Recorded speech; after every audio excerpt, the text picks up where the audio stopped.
Hello मेरे प्यारे साथियों, आप सब कैसे होंगे? स्वस्थ होंगे, मस्त होंगे और अच्छे से पढ़ाई कर रहे होंगे। आज हम लोग क्लास 10th के एक्सरसाइज 9.1 के क्वेश्चन नंबर 4 को सॉल्व करने वाले हैं। यह प्रश्न बहुत आसान है, आप सभी को बहुत अच्छे से समझ में आ चुका होगा।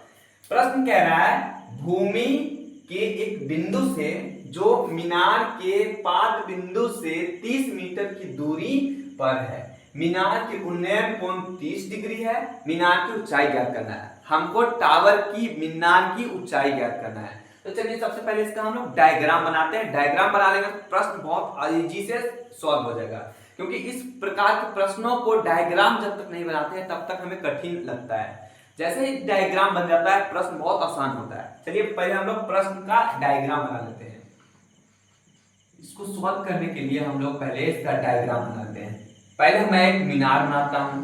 यह हमारा एक मीनार है जिसका हमको ऊंचाई नहीं पता है, तो मान लेते हैं इसकी ऊंचाई है h। पहले मैंने एक मीनार बनाया है, एक टावर बनाया है जिसकी ऊंचाई हमें पता नहीं है, तो जो मैंने एज इट इज लिख दिया है। राइट मेरे प्यारे साथियों, अब हम लोगों को बोल रहा है इस मीनार के पाद बिंदु से 30 मीटर की दूरी पर एक बिंदु है। एक बिंदु है तो इससे कितने मीटर की दूरी पर है मेरे प्यारे साथियों? 30 मीटर की बिंदु पर यहाँ पर एक बिंदु है। 30 मीटर की दूरी पर भूमि पर एक बिंदु है जहां से इस टावर के शिखर का उन्नयन कोण, इसको टावर को देखते हैं तो जो कोण बनता है इस टावर के ऊपर देखने पर वो 30 डिग्री का बनता है। तो इसको हम लोग जब इससे मिलाएंगे तो कितने डिग्री का कोण बनेगा मेरे प्यारे दोस्त?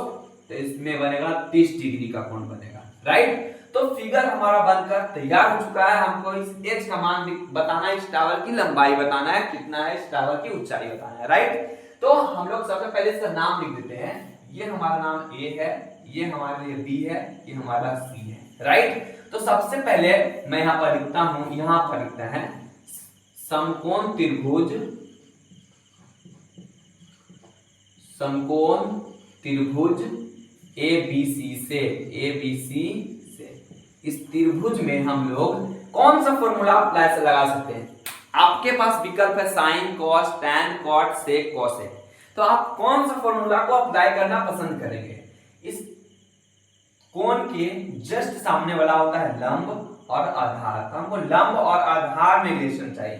तो लंब और आधार किसमें होता है? टैन में होता है। तो हम आप लोग यहां पर लिखेंगे चूंकि टैन थीटा बराबर होता है लंब बटा में आधार।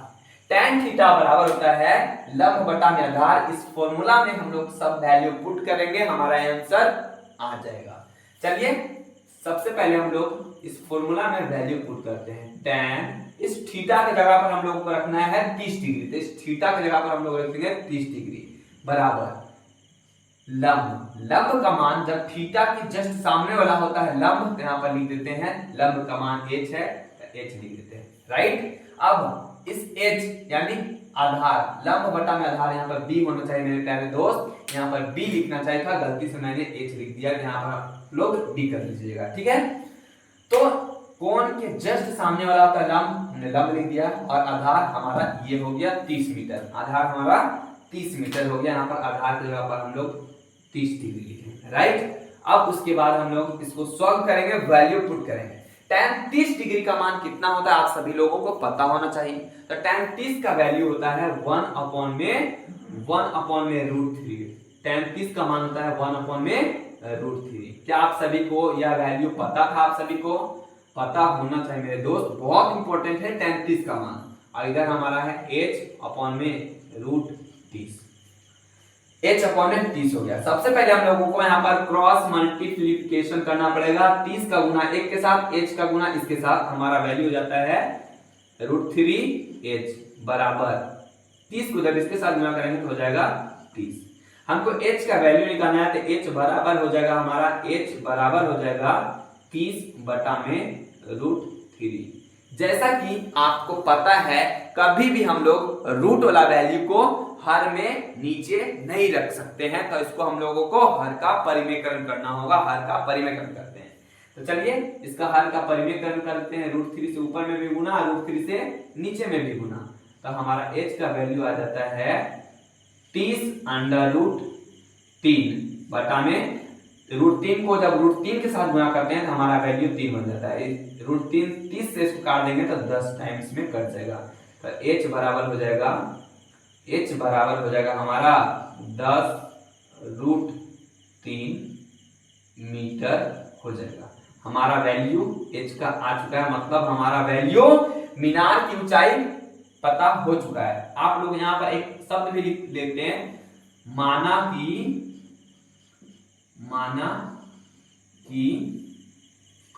मीनार की